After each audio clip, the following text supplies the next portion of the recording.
Hi, I'm Professor Steve Rowe.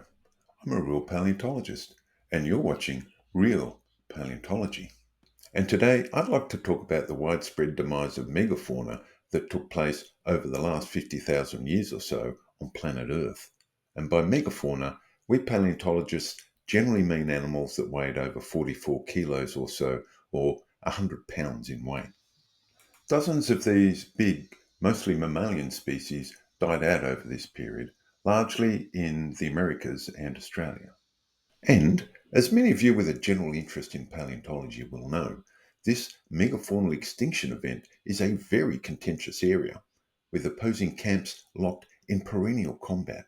On one side, we have those who favour a human-driven event. On the other, we have advocates of a climate-driven extinction process. Now, in this little episode, I certainly do not aim to try and settle this debate. It's been running for well over a century and a half, and I wouldn't be surprised if it ran for centuries more. However, in the light of recent discoveries, I do think there is one particular and once cherished extinction theory that I think we can now bury once and for all. And I think it's high time that we called it out. That theory is called overkill, or blitzkrieg as it is otherwise known.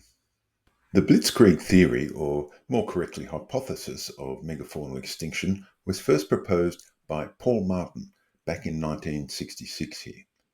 Now, the fundamentals underpinning blitzkrieg are pretty straightforward and based on a number of key observations.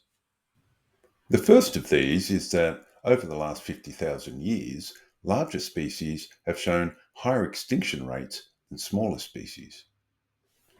Secondly, these extinctions do not occur simultaneously but appear to correlate with the first appearance of humans on different continental and island landmasses. And thirdly, there is clear evidence that the appearance of humans on a number of oceanic islands in historical times has led to the rapid extinction of relatively large species. The extinction of the dodo might represent an obvious case in point. Pulling all this together was a concept of naivety, the proposition that because none of these species had encountered humans before, they did not recognize us as predators.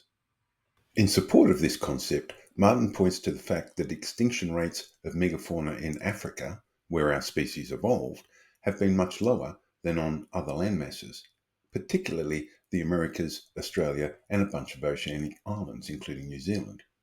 There is one last proposition that underpins Martin's blitzkrieg hypothesis, that humans preferentially hunt large prey wherever it's available.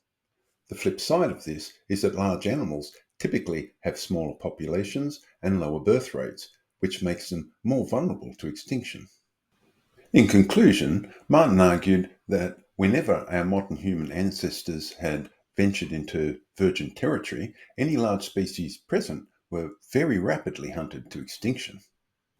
Just how rapid is rapid? Well, most advocates have suggested within a few hundred to 1,000 years or so following first contact.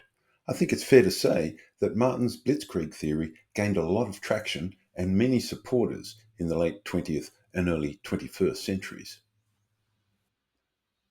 Now, I have to say that I don't think that Martin's argument is a silly one. In many ways, it's quite compelling. I also have to say that I do have some skin in the game here. I've published a number of papers addressing the extinction of the Australian megafauna over the last 20 years or so, beginning with this one in 2004 with Judith Field and others. Here, we raised a number of objections to Martin's proposal. For example, I don't think that we can reasonably use oceanic island species as proxies for megafauna on continents like Australia or North America, for a number of reasons. But in particular because large species on small islands often have no terrestrial predators at all, and such species, for example the Falkland Islands wolf or the various species of gigantic flightless moa of New Zealand, were not just naive to humans, they had no terrestrial predators at all, ever. Thus, tragically, for example, the Falkland Islands wolf could be killed simply by enticing it with a piece of meat in one hand and bludgeoning it to death with the other. Megafauna in the Americas and Australia were obviously naive to humans, but they most certainly were not naive to terrestrial predators, and I think it's most unlikely that a marsupial lion or saber-toothed cat could have been dispatched quite so easily. Ditto with respect to giant wombats and mammoths. In this later paper, we point to the fact that of the 90 or so species of Ice Age megafauna described in Australia, only 50 or so clearly survived the second last glacial maximum. This was a period of extreme cold and aridity around 130,000 years ago. Of these survivors, a good many have not been identified in deposits younger than around 80,000 years or so. And no one is arguing that humans were even in Australia at that time. In short, it seems a little premature to blame the first Australians for the extinction of species that weren't even there when they arrived. Anyway, with that off my chest, there is one thing that I really like about Paul Martin's blitzkrieg hypothesis, and that is that it is readily falsifiable.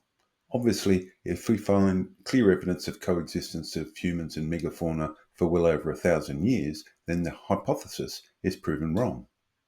And this is just what has happened, albeit incrementally.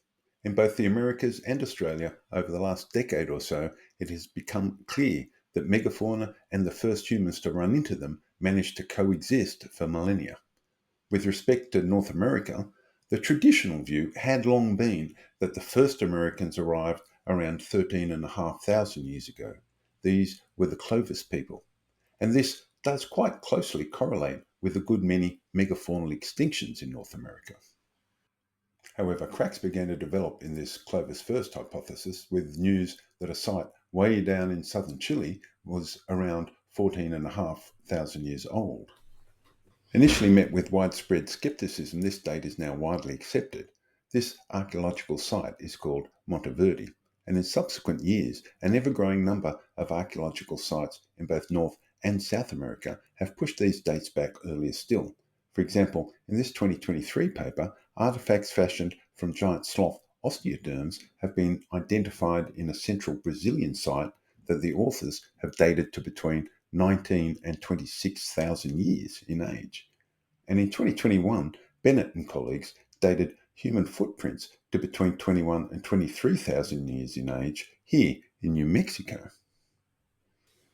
Similarly, here in Australia, dates for the first arrival of Indigenous people have been gradually pushed back too. Early this century, a date of around 45,000 years old seems to have been widely accepted, but in 2017 here, Clarkson and others dated an archaeological site to 65,000 years in age in Northern Australia. And more recently, in 2023, Bradshaw and friends argued for an initial colonisation event dating back as far as 75,000 years ago.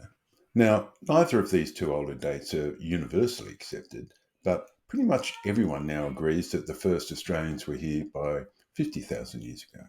And academic combatants on both sides of the climate versus human-driven extinction divide agree that at least some now extinct megafauna were present on mainland Australia 40,000 years ago, as firmly demonstrated by Hocknell et al.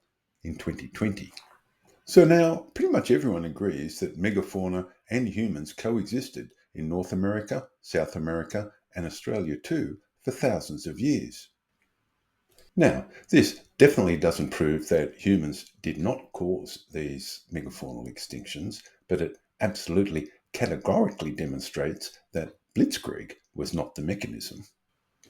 So, blitzkrieg is dead, and it seems that no one has written an obituary for it. I think it deserves one. I reckon it was a pretty well-reasoned hypothesis that generated a great deal of debate and incentivized a good many researchers. Like any true scientific hypothesis, it was falsifiable and it has been falsified. The end. I hope you enjoyed this little episode. If you did, then please like and subscribe. Of course, megafaunal extinction is such a divisive topic, I suspect many of you will not agree with me. If so, please feel free to write comments in the comment section below. Have a great day.